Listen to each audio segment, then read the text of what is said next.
जय हिंद फ्रेंड्स, मैं नयन प्रताप एक बार फिर से आप सभी को इस चैनल पर तहे दिल से स्वागत करता हूं। तो दोस्तों, जैसा कि हम पढ़ रहे थे विद्युत धारा चैप्टर, क्या पढ़ रहे थे? विद्युत धारा। और इस विद्युत धारा चैप्टर में हम टोटल जो है 6 क्लास पढ़ लिए थे। आज ये हमारी कौन सी क्लास है? तो आज ये हमारी 7वीं क्लास है।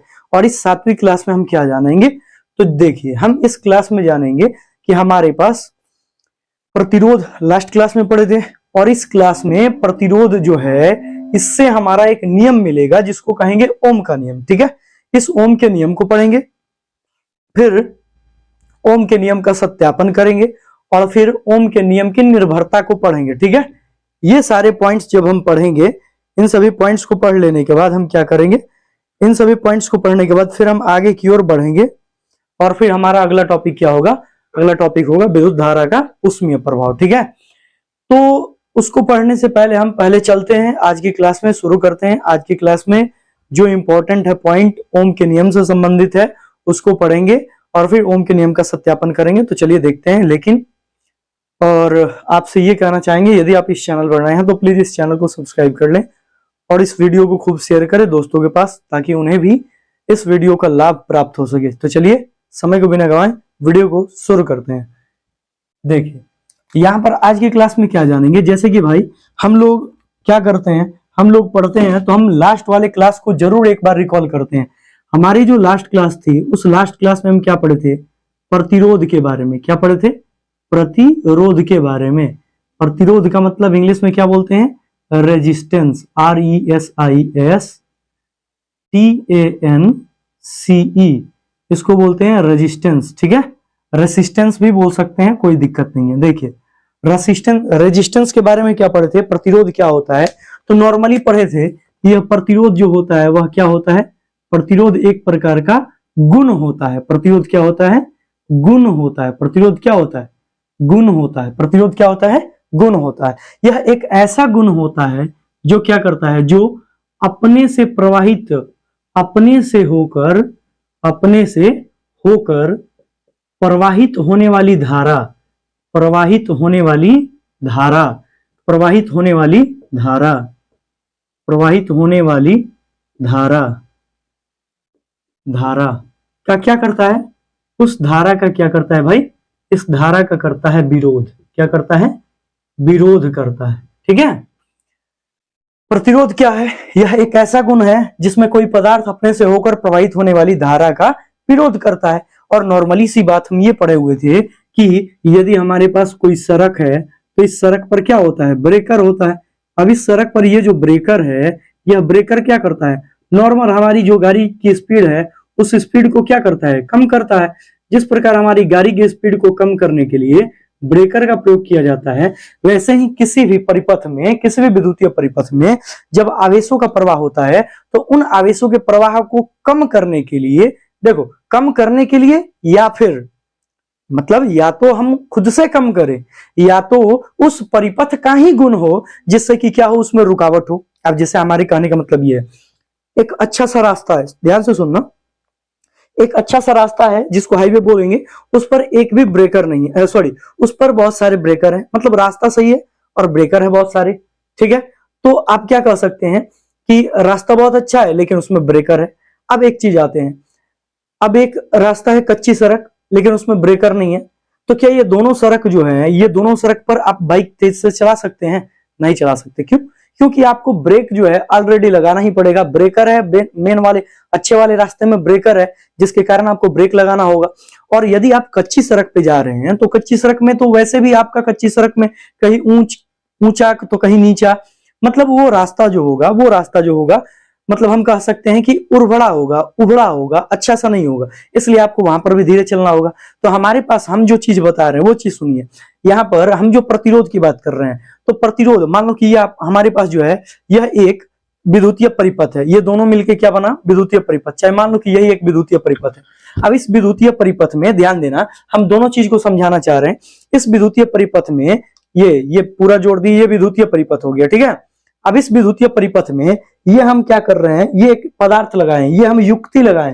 ये क्या लगाए? युक्ति। जो क्या कर रहा है? जो इससे धारा का फ्लो जो है, धारा मतलब जो आवेश का प्रवाह है, इसको रोक रहा है। ये जो ब्लैक वाला जो है, ब्लैक वाला जो ढक्कन है, ये मानो कि ये इसमें ये जो परिपथ है इसमें हम क्या कर रहे हैं, ये एक युक्ति लगाए हैं जो इसमें आवेशों के प्रवाह को कम कर रहा है। तो आवेश का प्रवाह कम करेगा मतलब धारा भी कम जाएगी, कम बहेगी। अच्छा दूसरा, अब देखो अब इस स्टेप में, इस वाले स्टेज में आप ऐसा मान सकते हैं कि अब ये एक तार है, ये एक तार है नॉर्मल। अब इस तार में क्या है आपके पास कि इस तार में धारा का प्रवाह हो रहा है, लेकिन अब ये जो तार है ना, अब ये तार लोहे का है, आप मान सकते हैं ना भाई। अब सुनो, आपके पास ये तांबे का तार है, ये मान लो कि ये तांबे का तार है, तो तांबे के तार से अगर धारा का प्रवाह हो रहा है भाई, तो इसमें जो है इसमें रुकावट नहीं है, इसमें रुकावट कहीं पर नहीं है, क्योंकि तांबा जो है वो सुचालक होता है। तो इस तांबे के तार से धारा का प्रवाह नॉर्मली होगा। लेकिन इस तांबे के तार में ध्यान से सुनना, इस तांबे के तार में हम ये एक ब्लैक सा पदार्थ लगा दिए, जो क्या करा, ये जो तांबा का तार है, ये जो तांबा का तार है, इस तांबे के तार में ये हम ब्लैक सा ढक्कन लगा दिए, जो रेजिस्टेंस का काम किया, जो आवेशों के प्रवाह को कम करने लगा। मतलब ये अच्छा सा सड़क है और यहाँ पर ब्रेकर है।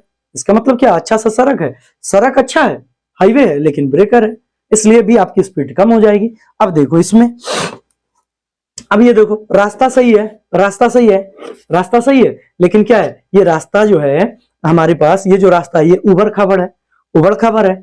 इसका मतलब क्या है, इसमें भी गाड़ी आपकी स्पीड नहीं जाएगी। कहने का मतलब क्या है कि ये जो था ये तांबा का था, तो तांबा चालक है, तांबा क्या है, चालक है, तो इससे धारा का प्रवाह हो रहा था, लेकिन इसमें धारा के प्रवाह को कम करने के लिए हम एक पदार्थ लगा दिए, ये कैप, जिसको हम बोल रहे थे प्रतिरोध। क्या बोल रहे थे, प्रतिरोध। अब इस वाले रास्ते में ये कच्ची सड़क है, इसमें कहीं पर ब्रेकर नहीं है, कहीं पर मतलब ऐसा रेजिस्टेंस नहीं लगा है, ऐसा रेजिस्टेंस ब्लैक वाला रेजिस्टेंस कहीं नहीं लगा है, लेकिन फिर भी इसमें गाड़ी स्पीड नहीं चलेगी। क्यों, क्योंकि ये जो सड़क है वो सड़क ही कच्चा है। बात समझ रहे हैं ना, ये सारा पॉइंट है। यानी कि कहने का मतलब ये है, कहने का मतलब ये है, हमारे कहने का मतलब ये है कि यदि आपके पास तार, अब तार हो गए दो प्रकार के, एक हो गया सुचालक, एक हो गया सुचालक और एक हो गया केवल चालक, ठीक है, एक हो गया केवल चालक। तो देखो सुचालक जो है ना भाई, सुचालक उसमें ले लेते हैं भाई तांबा को, किसको ले लिए, तांबा को, ठीक है। और जो कुचालक हो गया ना, कुचालक मतलब जो चालक कम है, बस चालक है, धारा का प्रवाह उससे भी होता है, लेकिन सुचालक नहीं है, सुपर कंडक्टर नहीं है। तो इसमें ले लो, मान लो कि लोहा का तार है, क्या इसमें लोहे का तार है।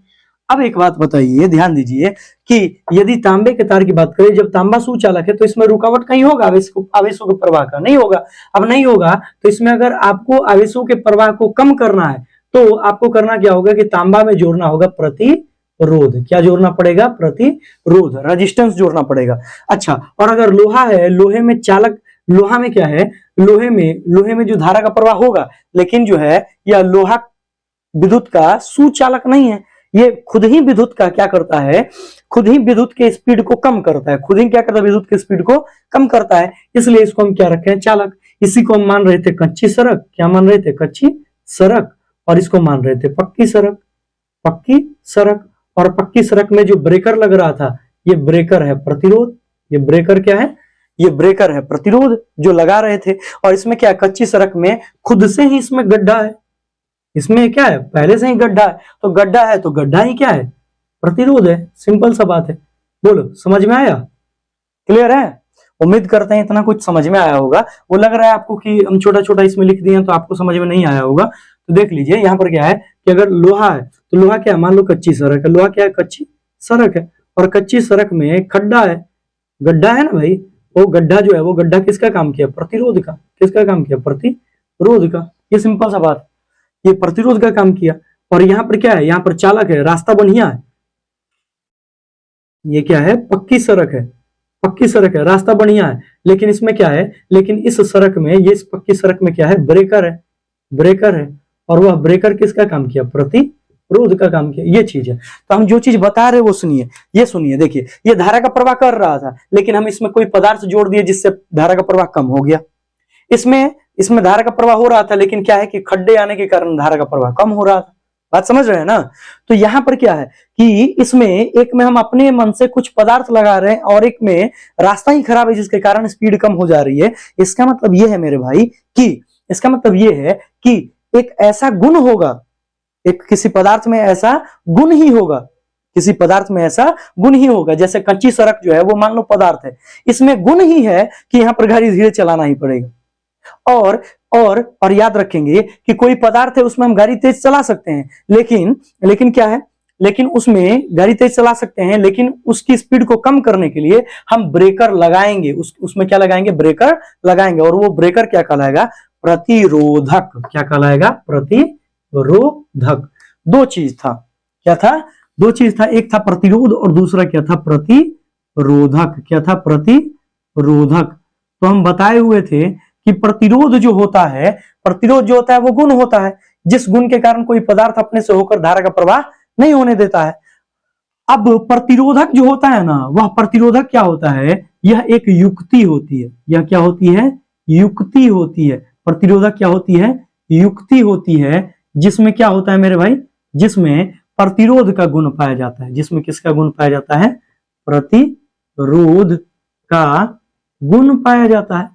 ये सारा जो पॉइंट है मेरे भाई, मेरे दोस्त, मेरे फ्रेंड, ये सारा पॉइंट जो है हम बिल्कुल अच्छे से समझ चुके थे लास्ट क्लास में। यदि नहीं देखे हैं तो आप उसको जाकर देख लेंगे, समझ लेंगे। चलिए इसको मिटा रहे हैं। अब देखिए मेरे भाई, ध्यान से सुनना, ध्यान से सुनना और समझना, देखना। अब यहां पर क्या है भाई कि सन 1826 ईस्वी की बात है, सन 1826 ईस्वी की बात है। हम ये जो भी चीज पढ़ रहे हैं ना, ये जो भी चीज विद्युत धारा से ही संबंधित है। बात करते हैं ओम के नियम की, बात करते हैं ओम के नियम की। ओम के नियम को समझ लेते हैं, फिर ओम के नियम का क्या करेंगे, सत्यापन करेंगे। ओम का नियम, ये याद रखेंगे, ओम का नियम। देखिए सन 1826 ईस्वी की बात करें, एक साइंटिस्ट थे जिनका नाम था विलियम जॉर्ज साइमन ओम। क्या नाम था उनका, जॉर्ज साइमन ओम। एक साइंटिस्ट थे जिनका नाम था जॉर्ज साइमन ओम, ठीक है। सन 1826 ईस्वी की बात है, यानी कि 1826 ईस्वी में, 1826 ईस्वी में जॉर्ज साइमन ओम, कौन भाई, जॉर्ज साइमन ओम, जॉर्ज साइमन ओम के द्वारा, जॉर्ज साइमन ओम के द्वारा, ये ध्यान से सुनना भाई मेरे। हम अपने चैप्टर की शुरुआत किस प्रकार किए थे, याद है ना। पहले हम क्या पढ़े थे भाई, पहले हम बेसिक चीजें पढ़े थे, परमाणु अणु के बारे में। क्या पढ़े थे, परमाणु पढ़े थे। परमाणु के बाहरी कक्षा में इलेक्ट्रॉन होते हैं, फिर इलेक्ट्रॉन बाहर निकल जाते हैं तो फ्री इलेक्ट्रॉन हो जाते हैं, फ्री इलेक्ट्रॉन हो जाते हैं। क्या हो गए, फ्री इलेक्ट्रॉन। फिर पढ़े थे कि फ्री इलेक्ट्रॉन जब हो जाएंगे तो इन पर क्या हो जाएगा, आवेश आ जाएगा। क्या आ जाएगा, आवेश। और वे आवेश या तो प्लस होगा या तो माइनस होगा, ठीक है। और फिर पढ़े थे प्लस प्लस में क्या होगा, विकर्षण, विकर्षण। और फिर क्या पढ़े थे मेरे भाई, माइनस माइनस में भी क्या होगा, विकर्षण। लेकिन यदि हम प्लस और माइनस की बात करें, प्लस और माइनस की बात करें तो क्या होगा, आकर्षण। और इसको पढ़ने के बाद हम क्या पढ़े हुए थे कि यही कारण था कि जो प्लस है और प्लस है इनके बीच में प्रतिकर्षण है, और ये जो है यह किसी पदार्थ पर, यह किसी पदार्थ पर उपस्थित हो जाएंगे। लेकिन ये अगर प्लस किसी पदार्थ पर उत्पन्न हो रहा है और इस पर आवेश उत्पन्न हो गया तो इसमें किसका गुण आ जाएगा, या तो आकर्षण का और या तो किसका आ जाएगा, या तो प्रतिकर्षण का। और जब किसी पदार्थ पर आकर्षण और प्रतिकर्षण का गुण आ जाता है तो उसे ही क्या कहते हैं मेरे भाई, स्थिर वैद्युत। क्या कहते हैं, स्थिर वैद्युत। और जब स्थिर वैद्युत को किसी हम धारावाही चालक तार से जोड़ देते हैं, किसी चालक से जोड़ देते हैं, किसी पदार्थ से जोड़ देते हैं चालक तार से, तो वो क्या बन जाता है, धारा विद्युत। क्या बन जाता है, धारा वैद्युत, ठीक है। ये समझ में आया। एक है स्थिर वैद्युत, जब इस पर आवेश स्थित है तो वो है स्थिर वैद्युत, लेकिन जब उसमें धारा का प्रवाह होना शुरू हुआ तो वो क्या हो गया आपको, धारा विद्युत। वो क्या होगा आपको, धारा विद्युत। उम्मीद करते हैं इतना सारा पॉइंट आपको क्लियर होगा, ठीक है। चलिए अब आगे बढ़ जाए मेरे भाई।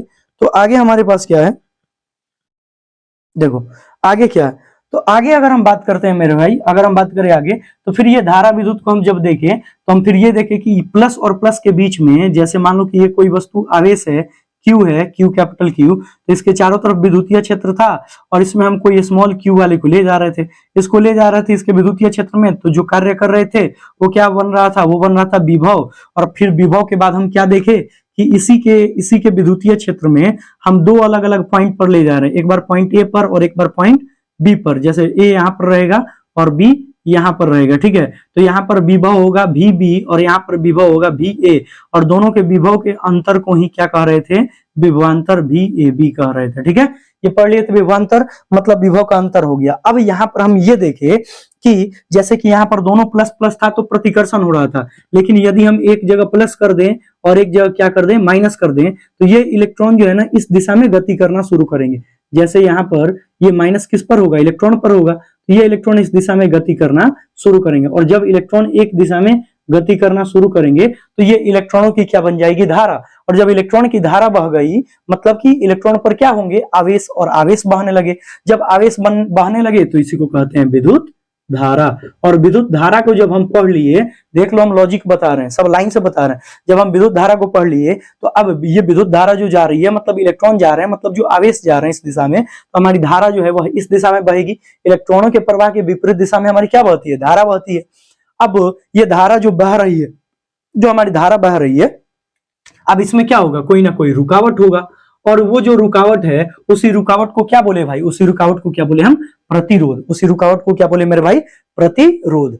और ये जो प्रतिरोध है, फिर प्रतिरोध के बारे में यहाँ पर जॉर्ज साइमन ओम के द्वारा ओम ने अपना एक नियम दिया, जिस नियम के बारे में अभी हम समझ रहे हैं। तो क्लियर है, इतना सारा कॉन्सेप्ट आपको क्लियर होगा, उम्मीद करते हैं। ये सारी चीजें जो हैं लास्ट क्लास में हम पढ़ चुके हैं। यदि आप उन सभी चीजों को नहीं जानते हैं और नहीं देखे हैं, किसी कारणवश वो क्लास छूट गया है, तो आप चैनल के प्लेलिस्ट में जाएं, और प्लेलिस्ट में विद्युत धारा का प्लेलिस्ट बना हुआ है, और उसमें टोटल अभी तक 6 वीडियो अपलोड हो गई हैं। आज ये वीडियो अपलोड हो जाएगी 7वीं, ठीक है। तो आपको वो वीडियो देख लेनी है, देख लेंगे, आपके सारे डाउट्स क्लियर हो जाएंगे, ठीक है। और जहां कहीं पर आपको त्रुटि नजर आए, आप हमें कमेंट करके जरूर बता सकते हैं, क्योंकि हम भी इंसान हैं, दिन भर पढ़ाते पढ़ते रहते हैं, तो इसलिए समय नहीं मिलता है, समय कम मिलता है, उसी में जल्दी जल्दी में वीडियो बनाते हैं, और इसलिए कहीं पर त्रुटि हो जाए तो आप हमें कमेंट करके बता दें, ताकि हम उसको नेक्स्ट वीडियो में सुधार दें, ठीक है। तो चलिए शुरू करते हैं। तो देखिए यहाँ पर क्या है, अब बात यह है कि सर जॉर्ज जो साइमन ओम थे, जॉर्ज साइमन जो ओम थे, यह एक जर्मन साइंटिस्ट थे। कैसे साइंटिस्ट थे, ये एक जर्मन वैज्ञानिक थे। तो इनके द्वारा क्या किया गया, इनके द्वारा किसी विद्युत धारावाही चालक तार में, किसी विद्युत या फिर किसी धारावाही चालक तार में, किसी धारावाही चालक तार में इन्होंने क्या किया, 1826 में जॉर्ज साइमन ओम के द्वारा किसी धारावाही चालक तार में, धारावाही चालक तार में प्रवाहित विद्युत धारा, प्रवाहित विद्युत धारा, प्रवाहित विद्युत धारा तथा विभवांतर के बीच, तथा विभवांतर के बीच इन्होंने क्या दिया, विभवांतर के बीच। देख रहे हो ना भाई, समझ रहे हो ना कैसे कैसे कॉन्सेप्ट है। अब इसको थोड़ी देर में एक फिगर से समझाएंगे। विद्युत धारा और विभवांतर के बीच संबंध दिया, क्या दिया मेरे भाई, संबंध दिया, उसे ही ओम का नियम कहा जाता है।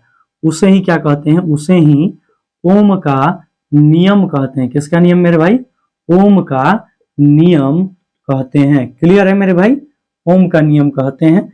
ये नॉर्मली जो है ना, ये हम परिभाषा नॉर्मली क्या दे सकते हैं कि जॉर्ज साइमन ओम के द्वारा 1826 ईस्वी में विभवांतर और विद्युत धारा के बीच में एक संबंध दिया गया, और उसी संबंध को ओम का नियम कहते हैं। लेकिन एक्चुअल में ओम का नियम होता क्या है, वो क्या है, उसको समझेंगे। जैसे हम वहां पर पढ़े थे ना भाई कि प्रवर्तन का नियम क्या है, तो प्रवर्तन का नियम हम पढ़ते कि प्रकाश जिन नियमों का पालन करके किसी सतह पर टकराती है और वापस उसी माध्यम में लौटती है, प्रकाश के वो ही प्रवर्तन का नियम कहलाता है। तो फिर पढ़े कि प्रकाश के प्रवर्तन के नियम कितने हैं, तो 2 है। आपतन कोण प्रवर्तन कोण बराबर होगा आपतित किरण, प्रवर्तित किरण और आपतन बिंदु पे डाला गया लंब, तीनों एक ही तल में होंगे। तो ये दोनों नियम था। वैसे ही ये बस हम परिभाषा लिख दिए कि ओम का नियम क्या है।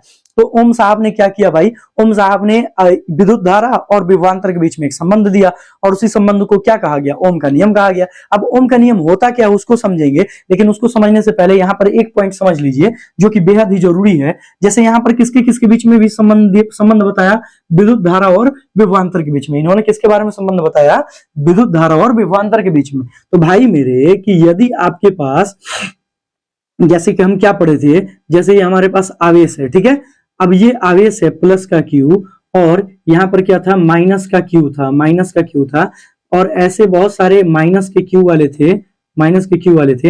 ये सारे इस दिशा में प्रवाहित हो रहे थे ना। अब इस दिशा में प्रवाहित हो रहे हैं, तो इलेक्ट्रॉन इस दिशा में प्रवाहित हो रही है, मतलब आवेश का प्रवाह हो रहा है, और आवेश का प्रवाह हो रहा है तो हमारी विद्युत धारा जो है, आवेश का प्रवाह हो रहा है, आवेश का प्रवाह हो रहा है। और इस चीज को हम इस आधार पर देखे थे भाई कि अगर इलेक्ट्रॉन जो है, इस चीज को हम ऐसे भी देखे थे कि ये क्यू आवेश है प्लस का, और इसके चारों तरफ ये विद्युतीय क्षेत्र है, और यहाँ पर ये स्मॉल क्यू जो है ये भी प्लस वाला है, इसको इस बिंदु पर लाए और इस बिंदु पर लाए, तो यहाँ पर जो विभव हुआ वो था VB, क्योंकि B है और ये A है, तो यहाँ पर विभव क्या हुआ VA। और इस आधार पर हम ये बोले थे कि जब आप ये प्लस वाला एक दूसरे को दूर भेजता है, तो जब आप इसको यहाँ पर लाएंगे तो इसके द्वारा कम बल लगेगा, लेकिन आप इस बिंदु पर लाएंगे इसको तो ज्यादा बल लगेगा, और जहां पर ज्यादा बल लगा वहां पर कौन सा विभव हुआ? उच्च विभव। क्या हुआ मेरे भाई? उच्च विभव। और जहां पर कम लगा उसको क्या बोलते हैं? निम्न विभव। उसको क्या बोलते हैं मेरे भाई? निम्न विभव। और फिर यहां से हम आपको ये बताए थे कि उच्च विभव और निम्न विभव, यहाँ पर अब इसके पास जो ये जो इलेक्ट्रॉन है, ये मतलब जो आवेश है इस दिशा में गति कर रहा है, इस दिशा में गति कर रहा है, तो देखना यहाँ पर जो है, अब यहाँ वाला जो आवेश होगा यहाँ पर होगा निम्न विभव, और इस दिशा में क्या होगा? इधर कहीं इस बिंदु, मान लो कि यहाँ बिंदु है तो ये बिंदु क्या होगा? उच्च विभव। यानी कि आवेश का जो प्रवाह होता है वह क्या होता है? निम्न विभव से उच्च विभव की ओर होता है। निम्न विभव से क्या होता है? निम्न विभव से उच्च विभव की ओर होता है, उच्च विभव की ओर होता है। ठीक है। अच्छा, लेकिन अगर हम बात करें धारा की, तो धारा का प्रवाह किधर से किधर होता है भाई? तो धारा का प्रवाह होता है भाई, धारा का प्रवाह होता है उच्च विभव से निम्न विभव की ओर। कहां से कहां मेरे भाई? उच्च विभव से निम्न विभव की ओर, उच्च विभव से निम्न विभव की ओर। ये इतना उम्मीद करते हैं आप इतना समझ गए होंगे, इतना समझ गए होंगे भाई। अब देखो जो चीज समझना है वो क्या है, वो उस पर आते हैं हम, हमें जो समझना था।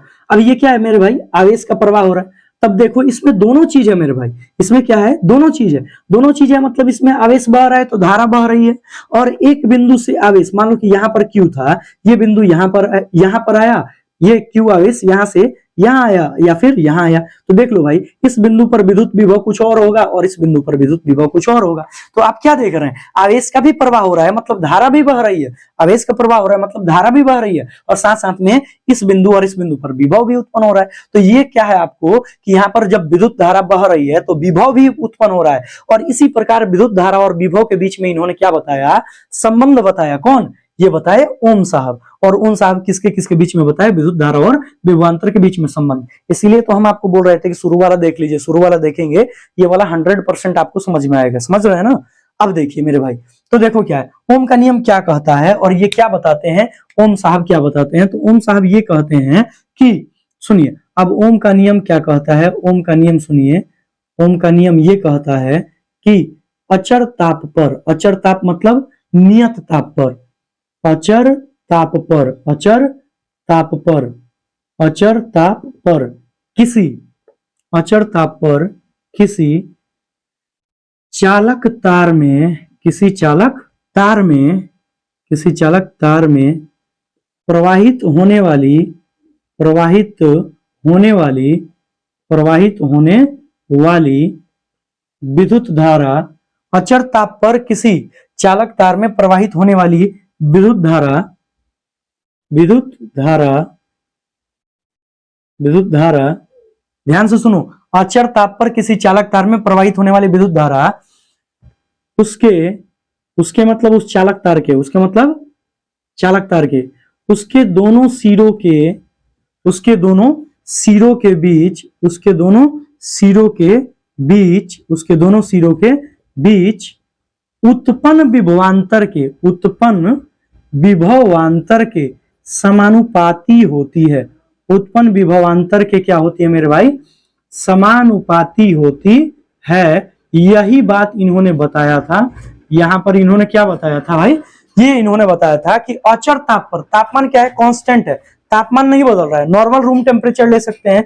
अच्छा, किसी चालक तार में, कोई सा भी छोटा सा चालक तार ले लीजिए। अब उस छोटे से चालक तार में जो प्रवाहित होने वाली जो विद्युत धारा है, वो विद्युत धारा उसके दोनों मतलब चालक तार के दोनों सिरों के बीच उत्पन्न विभवांतर, जो भी विभवांतर उत्पन्न होगा वो उसके क्या होगी? समानुपाती होगी। क्लियर है? तो ये ध्यान रखेंगे कि अब यहां पर इस चीज को हम दिखाते हैं कैसे। जैसे मान लीजिए कि ये आपके पास कोई चालक तार है, मान लीजिए कि ये आपके पास क्या है? कोई चालक तार है, और इस चालक तार में, इस चालक तार में हम क्या लगाए हैं? बैटरी से इसको जोड़े हुए हैं। ठीक है मेरे भाई, बैटरी से जोड़े हुए। यहां पर हम एक क्या कर रहे हैं, हम यहां पर लगा दे रहे हैं ए मीटर। क्या लगा दे रहे हैं? ए मीटर। यहां पर आप जानते हैं कि प्लस वाला इधर होगा, माइनस वाला यहां होगा। ठीक है, ये ए मीटर लगा दिए, और यहां पर हम क्या लगा दिए, यहाँ पर लगा दिए भाई वोल्ट मीटर।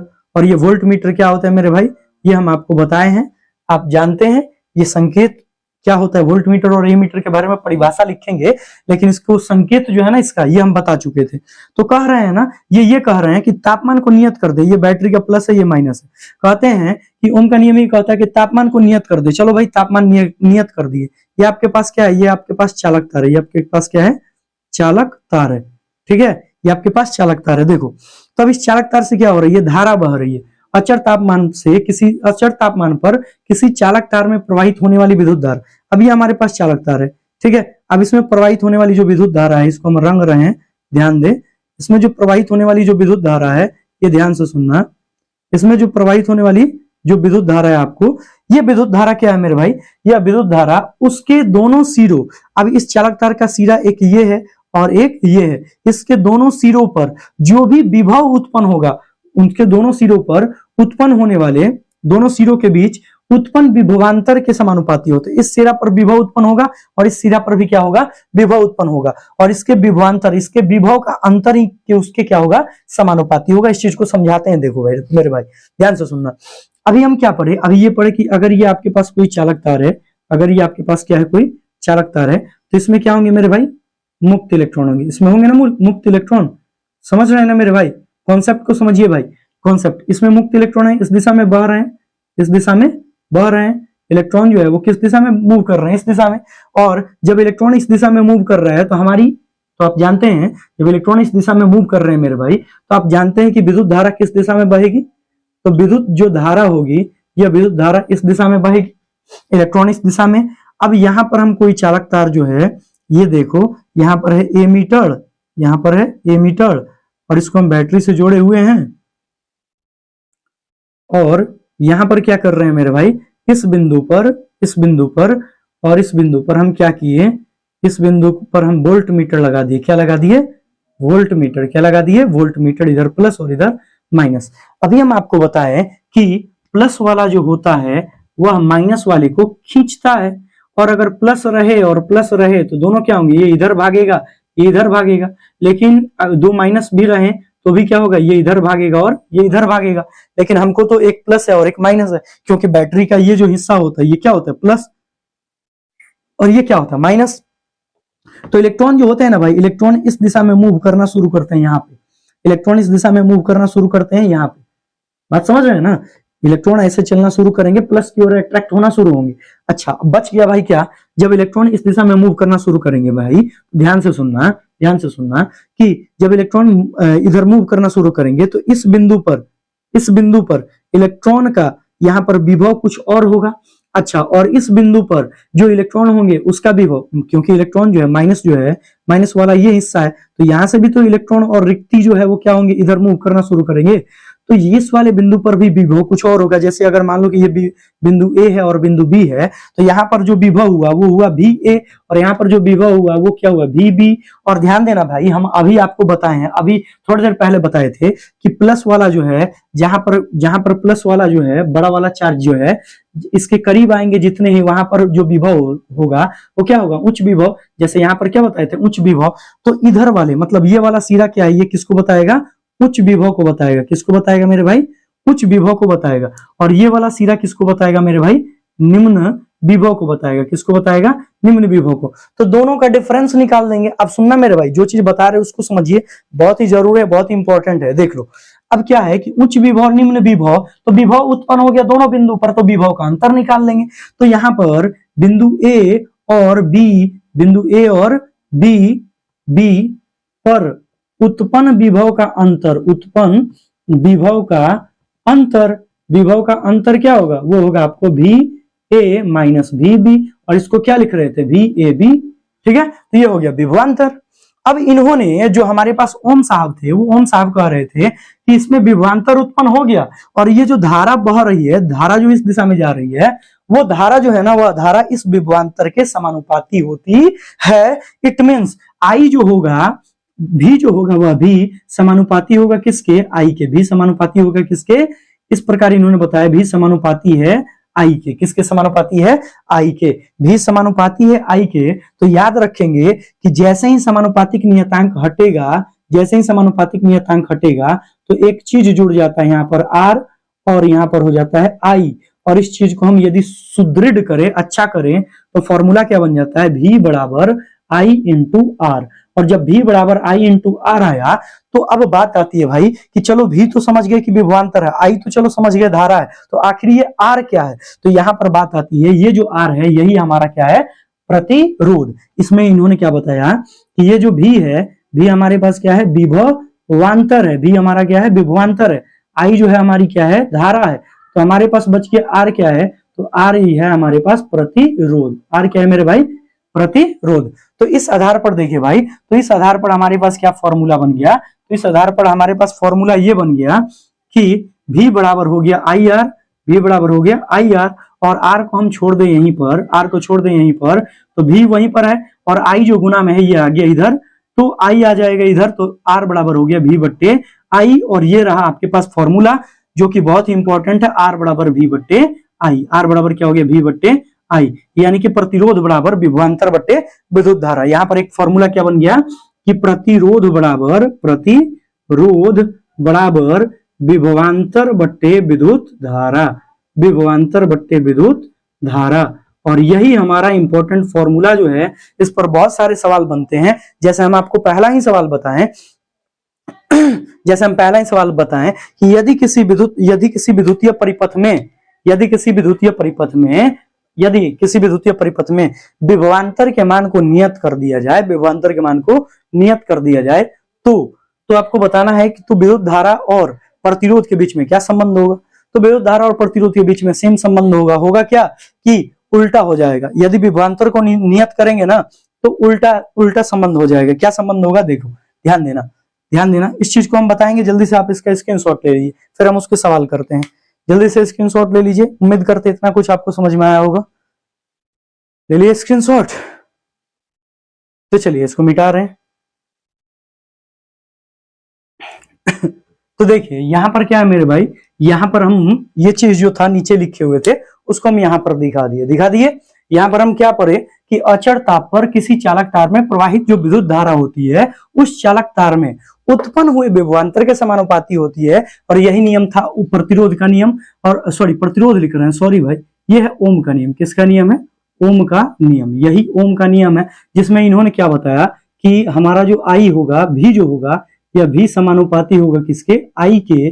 और यहां से जैसे ही समानुपातिक नियतांक हटा तो भी बराबर हो गया आई इंटू आर। और जहां पर भी बराबर आई आर हो गया, जहां पर आर क्या था, जहां पर भी बराबर था, जहां पर भी बराबर विभवांतर, आई बराबर क्या था हमारे पास, विद्युत धारा। आई बराबर क्या था मेरे भाई, विद्युत धारा। और आर बराबर क्या है मेरे भाई, आर बराबर है प्रतिरोध। और इससे संबंधित सवाल कुछ पूछे जाते हैं जो कि बहुत इंपॉर्टेंट है। अब यदि हम आर को भाई यहीं छोड़ दें, ये इधर हम बता देते हैं। यदि हम आर को यहीं छोड़ दें तो भी बट्टे, और ये गुणा में है, इधर आएगा आई, तो आर बराबर भी बट्टे आई, यानी कि प्रतिरोध बराबर ये आर बराबर विभवांतर, और बट्टे में क्या आया था हमारे पास फॉर्मूला, विभवांतर बट्टे आया था विद्युत धारा। क्लियर है मेरे भाई, विभवांतर बट्टे विद्युत धारा, यही हमारा फॉर्मूला था। समझ गए हैं, इतना उम्मीद करते हैं समझ गए होंगे। अब सवाल कैसे बनता है वो सुनिए। इस पर सवाल बनता है, भी बराबर आई आर पर सवाल बनता है कि यदि किसी चालक तार में प्रवाहित होने वाली धारा के मान को दुगुना करते हैं तथा प्रतिरोध के मान को नियत रखते हैं तो विभवांतर के मान पर क्या प्रभाव पड़ता है। सुन लो क्या सवाल देता है, यदि किसी चालक तार के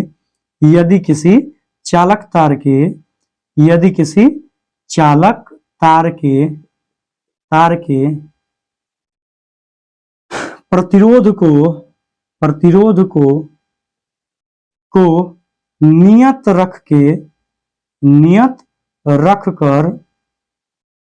नियत रखकर धारा के मान को दुगुना करते हैं, दो गुना करते हैं, तो विभवांतर के मान पर क्या प्रभाव पड़ता है। विभवांतर के मान पर क्या प्रभाव पड़ता है? ऐसे सवाल बनते हैं, विभवांतर के मान पर क्या प्रभाव पड़ता है। अब सुनना मेरे भाई, ये सुनना। अब देखो फॉर्मूला क्या है हमारे पास फॉर्मूला है V बराबर है I इंटू R। ठीक है, कह रहा है कि यदि किसी चालक तार में प्रतिरोध को नियत रख रहे हैं, भाई R जो है ना, ये R है फिक्स, R क्या हो गया फिक्स, R बदलने वाला नहीं है। अच्छा, तो उस समय नियत कर रहे हैं तो धारा के मान को दुगुना करते हैं, तो मान लेते हैं कि ये प्रारंभिक वाली स्थिति है, और प्रारंभिक वाली स्थिति में ये हो गया V1 और ये हो गया I1, V1 हो गया I1। तो अब कह रहा है कि पहली वाली स्थिति में V1 जो है वह बराबर थी I1 इंटू R के। दूसरी वाली स्थिति में कह रहा है क्या कि जब हम धारा को दुगुना करते हैं, जब धारा को क्या करते हैं, जब धारा को दो गुना करते हैं, जब धारा को क्या करते हैं, दो गुना करते हैं, तो जब धारा दो गुनी होगी तो I का मान क्या हो गया भाई, I का मान हो गया 2I। ठीक है, पहले वाली के क्या हो गया दुगुना, 2I1 हो गया, 2I क्या हो गया 1 हो गया। अब ये I2 बराबर हो गया 2I1। अब हम इसको यहां पर रख रहे हैं V1 बराबर I के जगह हम क्या लिख दिए 2I1, और R तो अपना फिक्स है, R अपना क्या है फिक्स है। तो ये ध्यान रखेंगे भाई कि यदि हम इसको दो गुना कर रहे हैं तो विभवांतर के मान को भी क्या करना है, दो गुना करना होगा। दो गुना करेंगे तभी तो ये दोनों आपस में क्या होंगे, बराबर होंगे। ये चीज ध्यान रखेंगे। तो ये आपका जवाब हो जाएगा कि यदि हम R को कांस्टेंट रखे हैं तो ये दोनों आपस में बराबर हैं, और जब दोनों आपस में बराबर हैं तो एक बढ़ेगा तो दूसरा भी बढ़ेगा, एक बढ़ेगा तो दूसरा भी क्या होगा बढ़ेगा, और एक घटेगा तो दूसरा भी घटेगा। क्लियर है। हालांकि ये जो है यहाँ पर अगर हम R के अनुसार देखें, R के अनुसार यदि धारा का मान बढ़ रहा है, धारा का मान क्या हो रहा है, बढ़ रहा है, तो प्रतिरोध क्या है, कम है। कहने का मतलब क्या है, अगर इस चीज को हम सड़क के आधार पर देखें, यदि हमारे पास ये सड़क है तो इस सड़क में प्रतिरोध का मतलब ब्रेकर, प्रतिरोध का मतलब क्या है ब्रेकर। तो यदि एक सड़क है जिसमें ब्रेकर ही नहीं है और एक सड़क है जिसमें ब्रेकर है, एक सड़क है जिसमें ब्रेकर है, तो मेरे भाई एक सड़क है जिसमें ब्रेकर ही नहीं है और एक सड़क है जिसमें ब्रेकर है, तो देखना अब इस रास्ते हमारी गाड़ी मतलब धारा, गाड़ी मतलब धारा, विद्युत धारा, गाड़ी मतलब विद्युत धारा, तो गाड़ी का मतलब धारा, इसमें जो हमारी गाड़ी है स्पीड नहीं चलेगी, स्पीड क्या होगी, स्पीड नहीं चलेगी, माइनस मतलब कम हो गई। लेकिन इसमें क्या है, इसमें हमारी जो गाड़ी है, इसमें जो हमारी गाड़ी है, गाड़ी का मतलब धारा, ये गाड़ी की स्पीड क्या हो जाएगी, बढ़ जाएगी। इसमें गाड़ी की स्पीड क्या हो जाएगी, बढ़ जाएगी, और गाड़ी की स्पीड बढ़ जाएगी। इसका मतलब क्या है भाई, इसमें ये जो ब्रेकर है, ये जो आपके पास क्या दिख रहा है breaker, BREAKER, breaker is just like a resistance, resistance मतलब प्रतिरोध। यही ब्रेकर किसका काम कर रहा है, प्रतिरोध का काम कर रहा है। ठीक है, तो यदि ये प्रतिरोध ज्यादा है, मतलब अब इस चीज को समझिए, गाड़ी की स्पीड कम हो गई, यहाँ पर क्या होगी, गाड़ी की स्पीड क्या हो गई, कम हो गई। तो गाड़ी की स्पीड कम होगी तो इस चीज को हम लिख रहे हैं V/I बराबर R। यदि गाड़ी की स्पीड जो है यह कम हो गई तो R का मान क्या हो गया, ज्यादा, R का मान क्या हो गया, ज्यादा। ये कम किए तो ये क्या हो गया, ज्यादा। इसका मतलब क्या, यदि गाड़ी की स्पीड कम हुई मतलब ब्रेकर है इसमें, ब्रेकर है इसमें, मतलब प्रतिरोध ज्यादा है। और दूसरी बात यहाँ पर भाई कि यदि गाड़ी की स्पीड क्या हो गई, बढ़ गई, गाड़ी की स्पीड क्या हो गई, बढ़ गई। यदि गाड़ी की स्पीड बढ़ गई मतलब गाड़ी मतलब क्या, धारा, गाड़ी मतलब क्या, धारा, स्पीड बढ़ गई तो R रेजिस्टेंस क्या है, कम हो गया। तो क्या इसमें कहीं पर ब्रेकर दिख रहा है, ब्रेकर नहीं है, ब्रेकर नहीं है, ब्रेकर मतलब प्रतिरोध नहीं है, ब्रेकर मतलब क्या, प्रतिरोध नहीं है। ये बात होती है। उम्मीद करते हैं इतना सारा पॉइंट आपको क्लियर हो गया होगा। चलिए अब ओम के नियम के सत्यापन की ओर हम लोग मूव करते हैं और ओम के नियम के सत्यापन को समझते हैं थोड़ा सा अच्छे से और सही अंदाज में। ठीक है, तो चलिए सुनिए और समझिए इसके बारे में। ओम के नियम के बारे में समझते हैं। ओम के नियम का सत्यापन करते हैं, मतलब ना ओम का नियम सही है कि नहीं है, इसको थोड़ा सा देख लेते हैं मेरे भाई। ये वाला सवाल जो है, ये वाला सवाल थोड़ा सा पेचीदा है, ये उतना सही तरीके से नहीं बता पाए हैं। इसको हम देख लेंगे एक बार, चाहे देख लो, इसको देख ही लो, चलो देख ही लेते हैं।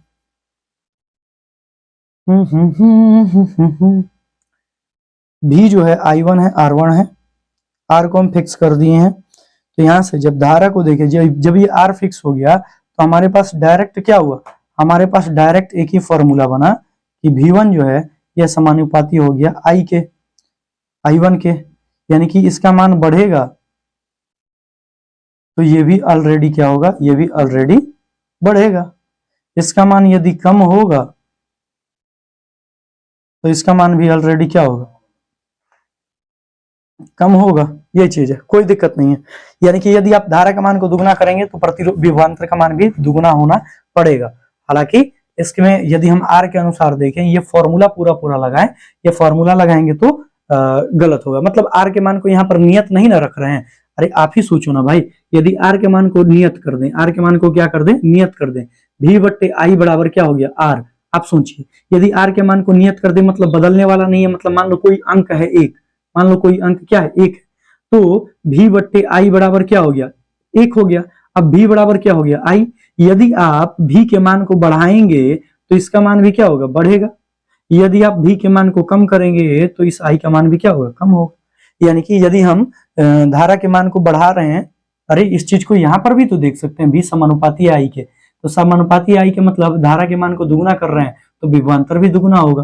अगर धारा के मान को कम कर रहे हैं तो विभवांतर भी क्या होगा, विभवांतर भी क्या होगा, कम होगा। ये चीज है, ये पॉइंट है। क्लियर है?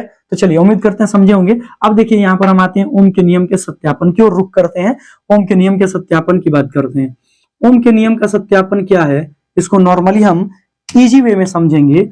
ओम के नियम का सत्यापन, ओम के नियम का सत्यापन भाई बहुत बार पूछा है एग्जाम में, ओम के नियम का, ओम के नियम को सत्यापित कीजिए। कुछ है नहीं, जो चीज हम आपको थोड़ी देर पहले फिगर बनाए थे ना, वही फिगर यहाँ पर आपको बनाना है। यहाँ पर एक चालक तार ले लेना है, एक आपको क्या कर लेना है, चालक तार ले लेना है, और चालक तार को यहाँ पर क्या करना है, यहाँ पर एक ए मीटर लगा देना है और इसको बैटरी से जोड़ देना है, इसको बैटरी से जोड़ देना है। और यहाँ पर आपको, यहाँ पर मन करे तो आप यहाँ पर एक स्विच लगा दीजिए, कोई दिक्कत नहीं है। आपको मालूम ही है हम लोग स्विच कैसे लगाए हुए थे। तो ये स्विच है हमारा, स्विच जुड़ गया, धारा प्रवाहित होने लगी।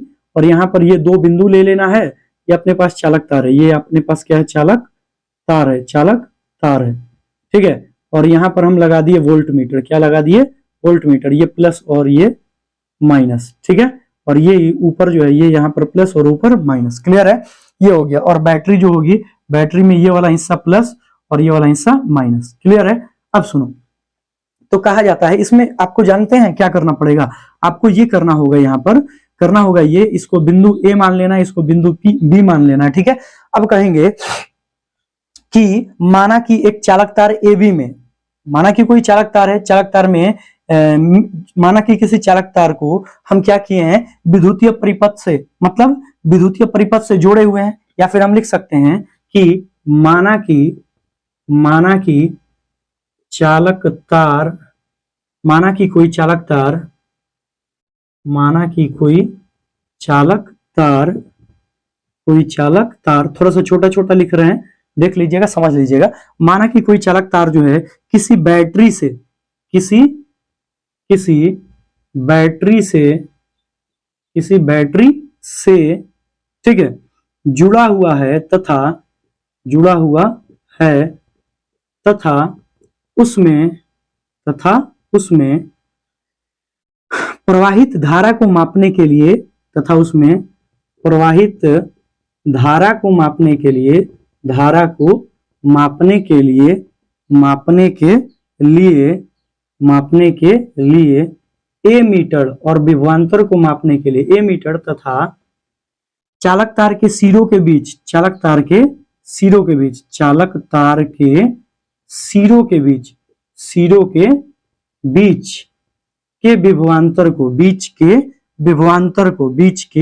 विभवांतर को मापने के लिए, विभवांतर को मापने के लिए किसका प्रयोग करने हैं, मापने के लिए वोल्ट मीटर, भी का मतलब वोल्ट मीटर, ठीक है। और वोल्ट मीटर लगाया गया है। और मन करे तो स्विच का लिख देना है और ना करे तो नहीं लिखना है, ठीक है। और ये स्विच वगैरह लिख लेना है, अगर आपको समझ में आता है तो स्विच वगैरह जो है आप लिख लेंगे, ठीक है। अब देखिए आगे की ओर बढ़ जाएं, तो देखो मेरे भाई, अब यहां से क्या होगा, आगे की ओर बढ़ जाएं, एक मिनट, थोड़ा सा ब्राइटनेस कम आ रहा है, पता नहीं क्यों। अब देखिए तो यहां से क्या होगा कि अब हम क्या करते हैं कि ओम के नियम से, किसके नियम से, ओम के नियम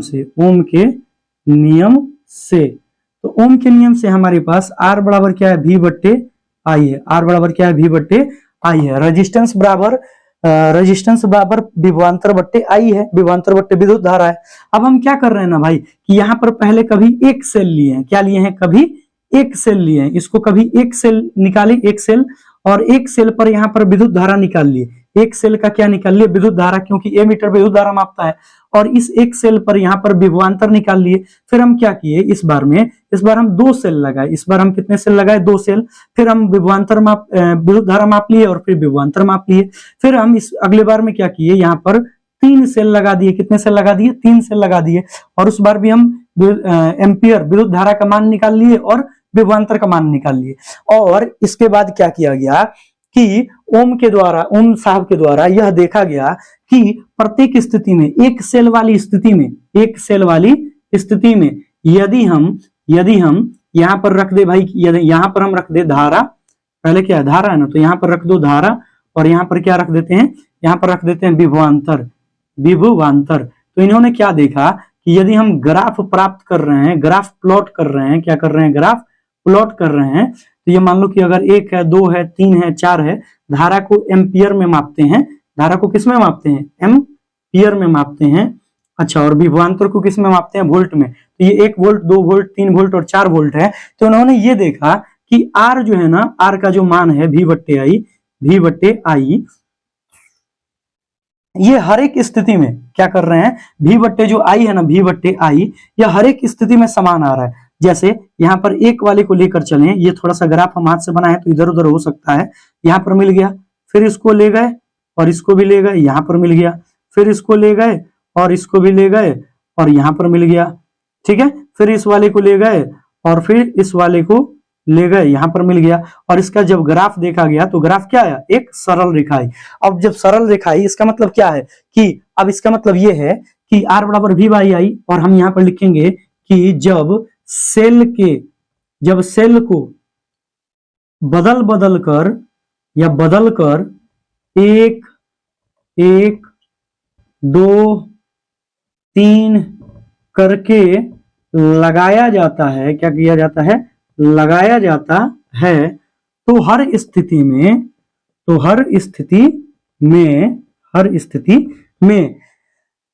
V बट्टे आई जो है, V बट्टे आई का मान समान आता है।